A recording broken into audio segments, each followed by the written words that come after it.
Hello and welcome. It's 2:30. It's the 27th day of December 2021. It is 51 degrees and raining here in Ventura, California. I just spent way too long over at the mall getting a brand new phone that I do not understand. But yay, phone! So I recently came across a vlog video thing from, I think it was yesterday or the day before, where an individual made several comments that were historically and factually incorrect, and far be it for me to pass up a chance to educate people. And as much as I dislike defending 5th edition Dungeons & Dragons and Wizards of the Coast, the individual statement was there are no dungeons in 5th edition Dungeons & Dragons, and there are no dragons. That Dungeons & Dragons is neither dungeons nor dragons. I'll give you a minute to percolate on that. There are no dungeons in Dungeons & Dragons 5th edition, and there are no dragons in Dungeons & Dragons 5th edition. Okay.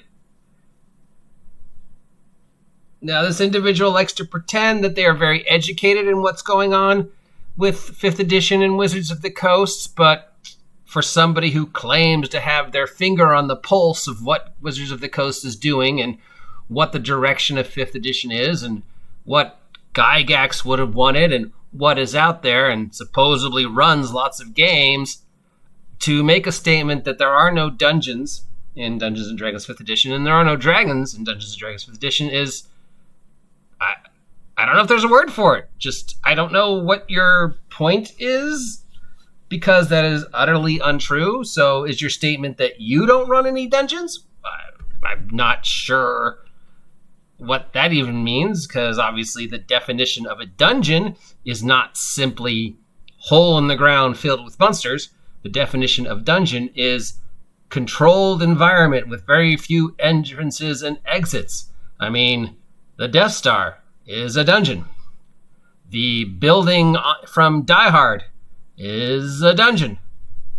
Being trapped on an airplane is a dungeon. A dungeon doesn't mean simply hole in the ground. It just means, in return to Dungeons & Dragons, it's anything that is self-contained environment to tell a story with very few ways to enter or leave.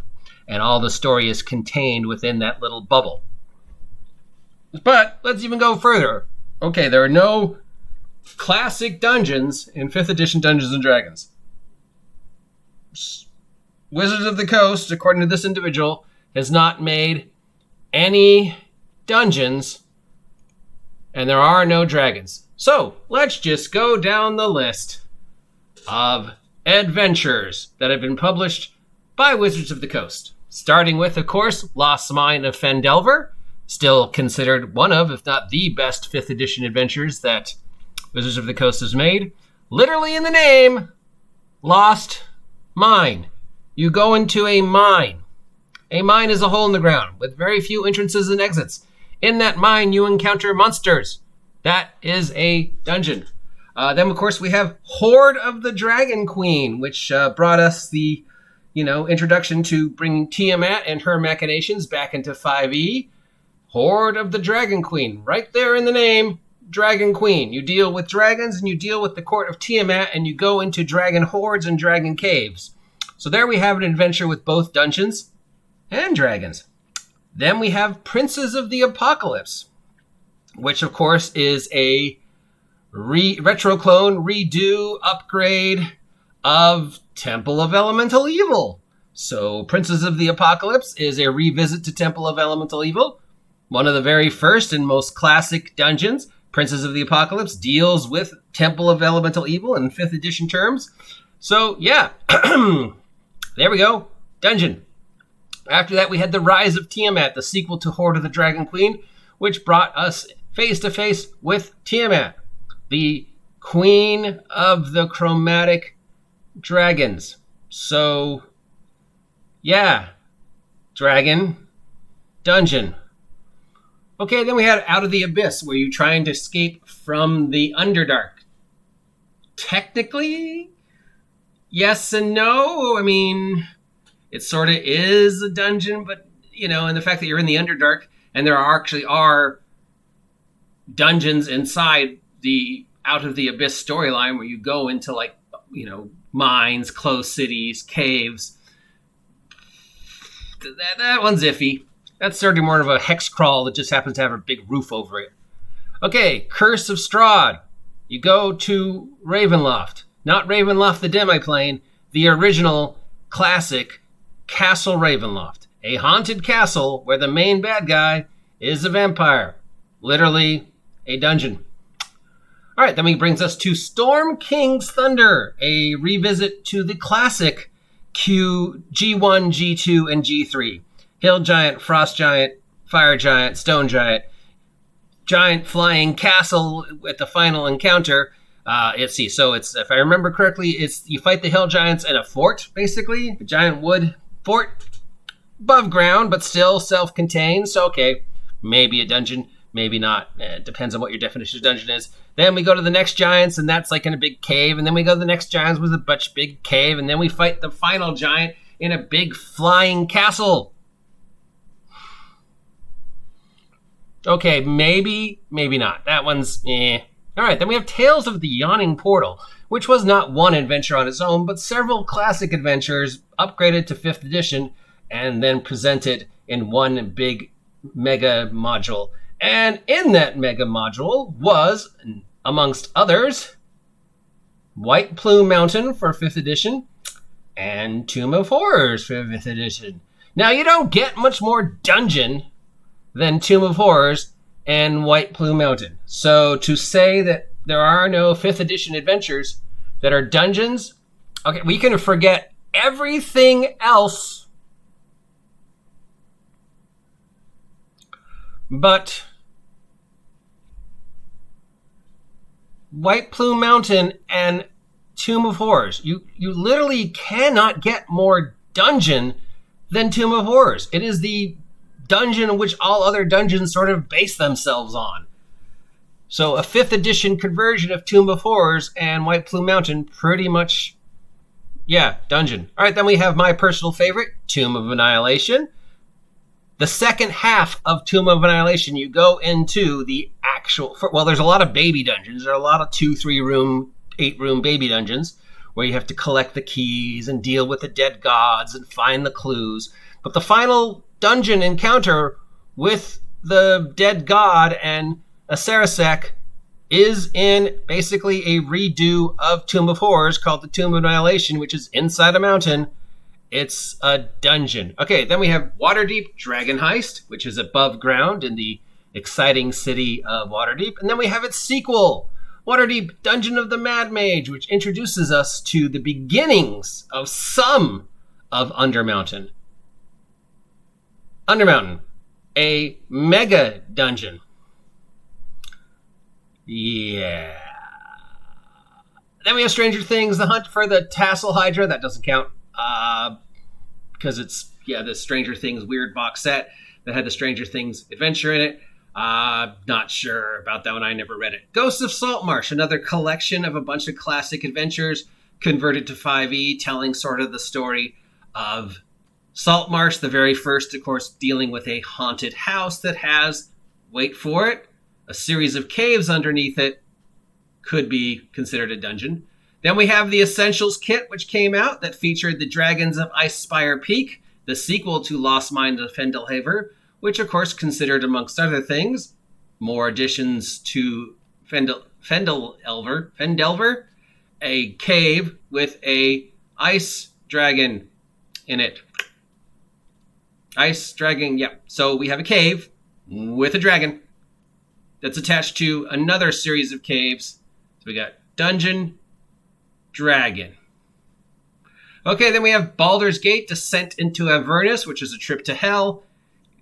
I don't know. That one's more of a sort of a hex crawl. It just happens to have a roof over it that's set in hell. I could give you that one's not really a dungeon. We have Dungeons and Dragons versus Rick and Morty. Not really a dungeon. Icewind Dale, Rime of the Frost Maiden, which could sort of also be a sequel to Storm King's Thunder in some ways.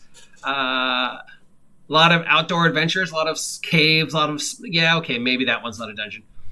I'll give you. We have the Candlekeep Mystery Collection, which again was a series of adventures all linked to basically this Candlekeep story. One of the very first ones that you go to is, of course, the one with all the ramps designed for the snake people, where you're going into a dungeon designed by snake people to recover a thing and then escape from the dungeon. So say what you will about that one, it's a dungeon. And finally, that brings us up to Wild Beyond the Witchlight. Not a dungeon. Hex crawl.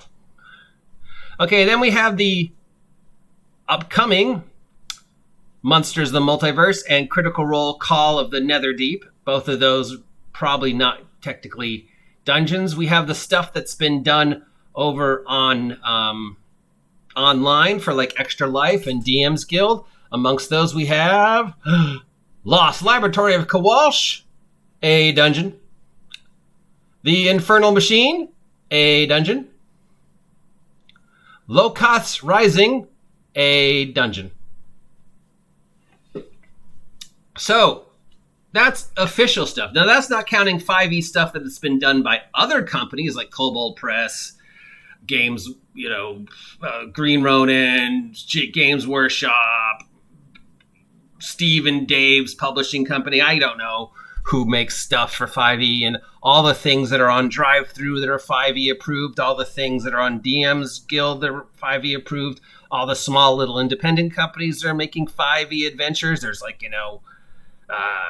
10,001 clones of Pharaoh and 10,001 attempts to recreate Tomb of Horrors out there that have all been made for 5e by independents. But okay, if we're just going by your statement that Wizards of the Coast has not made any dungeons, nor are there any dragons in 5th edition D&D. Well, here we go. Without even trying, I just listed off 1, 2, 3, 4, 5, 6, 7, 8, 9, 10, 11, 12 official Wizards of the Coast products that were dungeons, many of which included encounters and dragons. I mean, literally, the second thing they ever made for 5e, Horde of the Dragon Queen. That's not counting unofficial 5e stuff that Wizards of the Coast has made, like the Extra Life stuff and the DM's Guild stuff, like Infernal Machine Rebuild and Lost Laboratory of Kowalish. Again, both dungeons. So in response to the comment that this individual has made, again, an individual who goes around claiming how he's, teaching the word of Gygax and talking about what Gygax wanted and how Wizards of the Coast is ushering us into a new age of whatever, and he has his fingers on the pulse of 5th edition, knows exactly what's going on, making a statement that there are no dungeons in 5th edition Dungeons & Dragons, and there are no dragons in 5th edition Dungeons & Dragons. I just spent 13 minutes going over, without even trying, all the Wizards of the Coast dungeons, many of which featured encounters with dragons. So, yeah, and we're not even going to go over how you started with the other statement about how, the Holy Roman Empire was neither holy nor Roman nor an empire, because that's just wrong. But yeah, no dungeons in Dungeons & Dragons 5th edition, no dragons in Dungeons & Dragons 5th edition. Obviously, once again, this individual is proving beyond a shadow of a doubt that they really do not know what they're talking about. But far be it from me to not report bizarre stories and internet nonsense. And yes, as much as I hate to defend 5e and Wizards of the Coast, they have made product that are dungeon crawls. Yeah, okay. There you go. It's raining. Stay dry, stay warm, stay safe. If you appreciate this content, let me know and subscribe to the vlog if you haven't subscribed yet. And we can talk more about 5e nonsense coming into the new year. Remember, I said if I hit 1,000 subs by the 31st, I'd never talk about Wizards of the Coast. But since I haven't hit 1,000 subs, I can keep talking about Wizards of the Coast. See ya!